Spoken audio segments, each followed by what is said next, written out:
Bus stop, পরন্ত বিকেল আর হচ্ছে অসিজনের তাল। আসসালামু আলাইকুম, Bangla daily simple blog channel থেকে আপনাদের সকলকে স্বাগত জানাচ্ছি। আমি আলপনা। কেমন আছেন সবাই? আশা করি আল্লাহর রহমতে সকলে অনেক বেশি ভালো আছেন। আলহামদুলিল্লাহ, আল্লাহর রহমতে আমিও ভালো আছি। আইসক্রিম খাচ্ছিলাম, বাইরে থেকে আইসক্রিম নিয়ে এসেছি বাচ্চাদের অনুরোধে, আর নিজের পছন্দের খাবারও। মোবাইল চার্জার, তারপরে মোবাইলের কাভার সবসময় রেগুলার ব্যবহার করি, যে মোবাইল দিয়ে ভিডিও করি, ভিডিও বানাই, আপনাদের সামনে উপস্থাপনা করি, ভিডিও এডিট করি। সেই মোবাইলের কাভার নষ্ট হয়ে গেছিল, সেই কাভার কিনতে গিয়েছিলাম বাইরে। আসলে এই কাভারটির দাম নিয়েছে 250 টাকা। কাভারটি দেখতে খুবই ভালো লাগে, খুবই সুন্দর। আর এই যে চার্জারটি, এটাও হচ্ছে একটি দামি চার্জার, এটার দাম প্রায় 800 টাকা। রেডমি মোবাইলের ফাস্ট চার্জিংয়ের চার্জারগুলোর দাম এতটা বেশি আসলেই।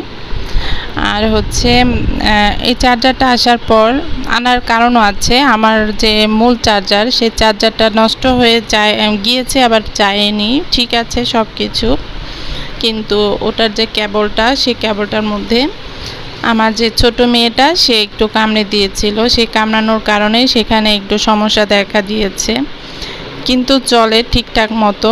আর হচ্ছে সেজন্য ওটার মধ্যে ক্লিন করাও সম্ভব হয় না, ওটা অনেক নোংরাও হয়ে গেছে। আর এদিক দিয়ে আমার হাজব্যান্ডের চার্জারেরও সমস্যা হয়েছে, যার কারণে সে আমার চার্জারটা ব্যবহার করে। তার আবার স্যামসাং মোবাইল।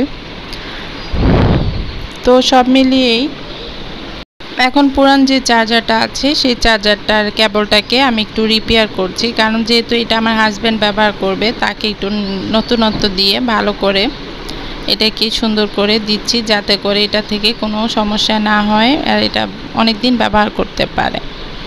আর এটা পরিষ্কারও করা যায় না, কারণ এটার ভিতরে ওই যে বললাম, মেয়ে কামড় দিয়ে বসিয়ে দিয়েছে। কামড়টার কারণে ওটার ভিতরে পানি লাগালে বা কিছু ক্লিন করলে সমস্যা হতে পারে, সেজন্য আমি এটার মধ্যে কাভার লাগিয়ে দিব। আর এটার মধ্যে কাভার লাগাবো হচ্ছে কস্টিপ দিয়ে। এই যে লাল কালারের কস্টিপটা দেখছেন, সেটা পুরোটা এটার মধ্যে কাভার লাগিয়ে দেব, সেটা পুরোটা এটার মধ্যে দিয়ে দিব। মানে কেবলটার মধ্যে কিছুটা লাগিয়ে তারপরে কেবলটাকে ঢেকে দিব, যাতে করে ময়লাটা না বোঝা যায়, আর হচ্ছে ওটার মধ্যে কামড়টাও হাতে না লাগে। আমরা নারীরা এটাই ভাবি সবসময়, যে কিভাবে 2টা টাকা মানে আমাদের সেভ হয়, আর কিভাবে আমাদের জিনিসগুলো পুরোপুরি মানে ব্যবহার করা যায়, যেটা মানে ব্যবহারের যোগ্য না, সেটাকেও আমরা কাজে লাগানোর চেষ্টা করি। ঠিক এমনই করে আপনারাও কি আমার মতো করেন কি না, আমার খুবই জানতে ইচ্ছা করছে, আর কমেন্টে অবশ্যই জানাবেন। আর গরম এতটাই পড়েছে, নিজেদের শরীরের দিকে অনেক বেশি খেয়াল রাখতে হবে সবার। পানি ঠিকমতো খেতে হবে, আর গোসলও রেগুলার 2-3 বার করলে কোনো সমস্যা নেই। আমরা করি, কারণ হচ্ছে এই গরমে 2-3 বার গোসল করাটা স্বাভাবিক। আমাদের বাচ্চা কাচ্চা সবাই মিলে আমরা 2-3 বার গোসল করি, কারণ এছাড়া আর কোনো উপায়ই নেই আমাদের, যেহেতু আমাদের বাসায় কোনো এসি নেই। তো আমরা বারবার ফ্যানের নিচে বসি, তারপরে পানি পান করি, বাচ্চাদেরকে বিভিন্নভাবে পানি খাওয়াই, আর এই আর কি। তো এভাবে নিজেদেরকে সুস্থ রাখার চেষ্টা করছি, আপনারাও ইনশাল্লাহ করবেন। আর এই যে কেবলটা সুন্দর করে মুড়িয়ে নিয়েছি, লাল লাল কালারের কেবলের মতো, আর দেখতে কিন্তু খুবই সুন্দর হচ্ছে। আগের মতো আর নোংরা নেই, আর আগের মতো আর ছিদ্রও নেই। আসলে নতুন কাভার কেনার মানে নতুন যে চার্জারটা কিনেছি, নতুন চার্জার কেনার পর আমার পুরান চার্জারের প্রতি মায়া একটুকু কমেনি, বরঞ্চ আরও বৃদ্ধি পেয়েছে। আমার মনে হচ্ছে যে পুরান কাভারটার উপরে অবহেলা যেন না হয়, এটা যেন সবাই সঠিকভাবে ব্যবহার করতে পারে। আর আমিও কিন্তু এটাকে এখনও ব্যবহার করি, নতুনটা ব্যবহার করি যখন আমার হাজব্যান্ড বাসায় থাকেন তখন। তো এভাবে করি আমি নিজেকে খুব চেষ্টা করি গুছিয়ে নিতে। আসলে মনটাই এরকম লাগে, সবসময় নিজের জিনিস যতই থাকুক না কেন, আমরা পুরান জিনিসগুলোকে অবহেলা করি, অনেক সময় এটাই করি, কিন্তু পুরান জিনিসগুলো যে কতটা কাজে আসতে পারে সেটাও কিন্তু আমাদের ভাবতে হবে।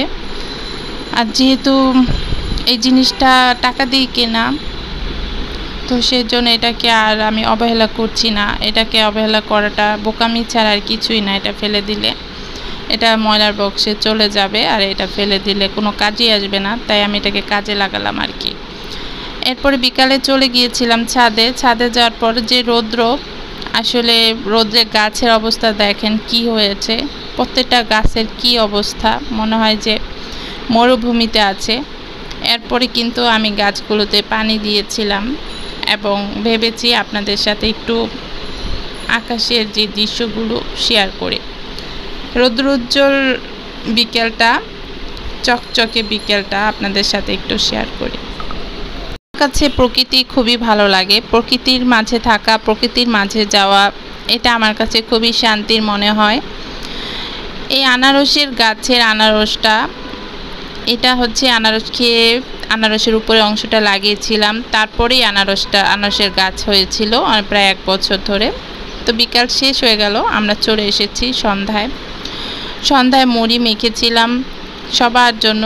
আমার হাজব্যান্ড যখন অফিস থেকে আসেন তখন কিন্তু কিছু একটা বানিয়ে দিই আমি তাকে, যে কোনো জিনিস। তবে মুড়ি মাখলে আমার বাচ্চারাও খুশি হয়, হাজব্যান্ডও খুশি হয়। তো বাচ্চাদের নিয়ে একটু বাইরে গিয়েছিল, ওদের চুল কাটিয়ে এনেছে, সাথে এই সন্দেশ এনেছে, সন্দেশ খাচ্ছে, আপেল সন্দেশ।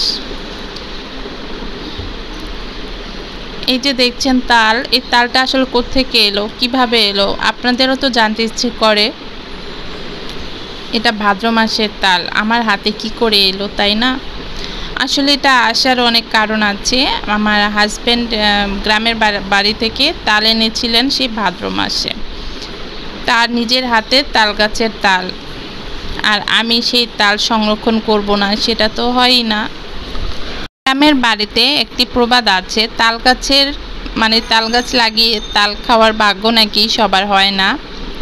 তো এটা ছোটবেলায় লাগিয়েছিলেন আমার হাজব্যান্ড। তো সেই তাল গাছের তাল কিন্তু আমি খাচ্ছি, আমার বাচ্চারা খাচ্ছে, এই আর কি, আলহামদুলিল্লাহ বলতেই হবে। তো এই তাল কিন্তু আমি ডিপ ফ্রিজে সংরক্ষণ করেছি, 2টা তাল, একটা না। তো ফ্রিজে সংরক্ষণ করার জন্যেই এটার কালারটা একটু ফ্যাকাশে হয়ে গিয়েছে, কিন্তু তাতে কোনো সমস্যা নেই, কালারে কোনো হেরফের হলেও সমস্যা হবে না। আর এটা আমি যখন চিপড়িয়ে নিব, ভালো করে ঠিকঠাক করে নিব, তখন কিন্তু আবার ঠিকের জায়গায় আবার কালারটা চলে আসবে, জাল দিলে স্বাদটাও পরিপূর্ণ ঠিক থাকবে। তো আমি ঠিক আনাম তালটাই রেখেছিলাম, সেই মুহূর্তে আমি এটাকে গুলিয়ে রাখতে পারতাম, কিন্তু আমি চেয়েছি যে এটার আসলে এইভাবে সংরক্ষণ আমি কখনোই করি নাই, এই প্রথম করেছি বন্ধুরা। সেজন্য ভাবলাম আপনাদের সাথে শেয়ার করি। আপনারাও হয়তো ভাদ্র মাসে এরকম অনেকেই সংরক্ষণ করেছেন, কিংবা অনেকে জানেনই না, তাদের জন্য আজকে আমার এই ভিডিওটি শেয়ার করা হলো। আর আমার তখন ভিডিও করার ইচ্ছেও ছিল না, কারণ প্রচণ্ড গরম রাত্রবেলা। এটা গত রাতের ভিডিও, কিন্তু আমি ভিডিওটা করেছিলাম খুবই কষ্ট করে আপনাদের জন্য, কারণ আমার ইচ্ছা করছিল যে আমি আপনাদের সাথে যদি একটু শেয়ার করি বিষয়টা, তাহলে আপনারা অবশ্যই কখনো কিন্তু এই কাজটি করবেন, তাল এরকম সংরক্ষণ করবেন ডিপ ফ্রিজ যাদের আছে। তো বন্ধুরা, আপনারা নির্দ্বিধায় সংরক্ষণ করে রাখতে পারেন, তালের স্বাদ কোনো অক্ষুণ্ণ হবে না, মানে অক্ষুণ্ণ থাকবে, কোনো অক্ষুণ্ণ হবে না, কোনো প্রকারের তিতভাব বা তালের যে স্বাদটা ঠিক সেই স্বাদটাই থাকবে। তো ডিপ ফ্রিজে যেহেতু অনেক জায়গা থাকে, আমি এক কোনায় রেখে দিয়েছিলাম। গতকালকে আমি ডিপ ফ্রিজটা অফ রেখেছিলাম, 1 রাত্রের মতো আমার তাল দুটোকে বের করেছি। এছাড়াও আমার ফ্রিজে আরও অনেক কিছু আটকে গিয়েছিল, সবগুলো আমি বের করে ফেলেছি। এখন আল্লাহর রহমতে তাল দুটোকে আমি সুন্দর করে নিব। আর আমার 2 হাত ভালোভাবে পরিষ্কার করে নিয়েছি বন্ধুরা, আপনার এটা নিয়ে কোনো সন্দেহ করবেন না, কারণ কাজ করতে নিলে অনেক সময় 2 হাতেরই প্রয়োজন হয়। তো সুন্দর করে আমি তালের রসটাকে নিয়ে নিব।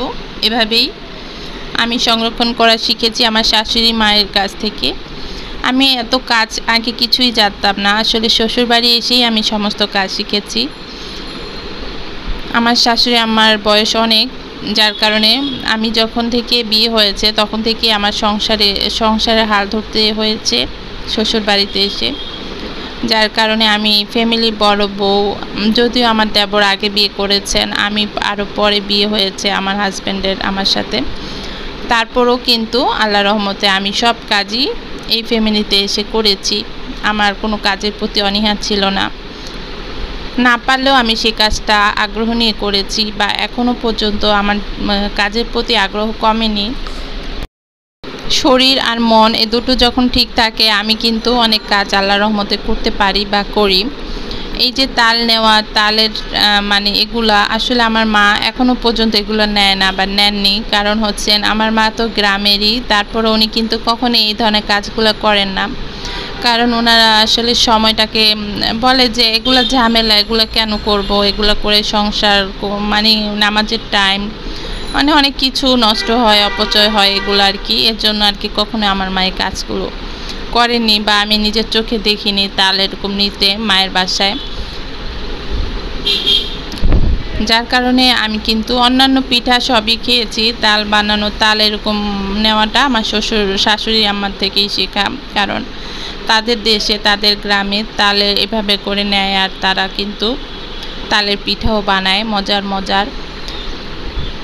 তার আগে বলে দিই, তারা তো আমার হাজব্যান্ডের বাড়ি হচ্ছে বরিশাল আর আমি হচ্ছি শরীয়তপুরের। আর আমি শরীয়তপুরের হলেও আমি কিন্তু কখনো শরীয়তপুরে ছোট থেকে বড় হইনি, আমি ঢাকার মেয়ে। আমি ঢাকায় ছোট থেকে বড় হয়েছি, আমার বাবার বাড়ি শরীয়তপুর। এরপরও কিন্তু ছোটোবেলা দাদার বাড়িতে যেতাম ঈদ করতে, আমার দাদা যতদিন বেঁচে ছিলেন ততদিন ঈদ করেছি গ্রামে। এরপরে অত একটা ঈদ করা হয়নি গ্রামের বাড়িতে আমার দাদা মারা যাওয়ার পর। তো এখনও ঢাকা শহরেই আছি। সেই সুবাদে আমি কিন্তু অনেক কাজ জানি আল্লাহর রহমতে, আমি কিন্তু অনেক কাজ করতে পারি আলহামদুলিল্লাহ। এর প্রধান কারণ হচ্ছে আমি কাজের আগ্রহ কখনো হারাই না। খুব একটা টাইম লাগেনি আমার তালের এই রসটা নিতে। আমি খুব বেশি হলে 30 মিনিটের চেয়ে কম সময়ে তালের রসটা গুলিয়ে নিয়েছি। আসলে ভিডিওটা অত টানলামও না, কারণ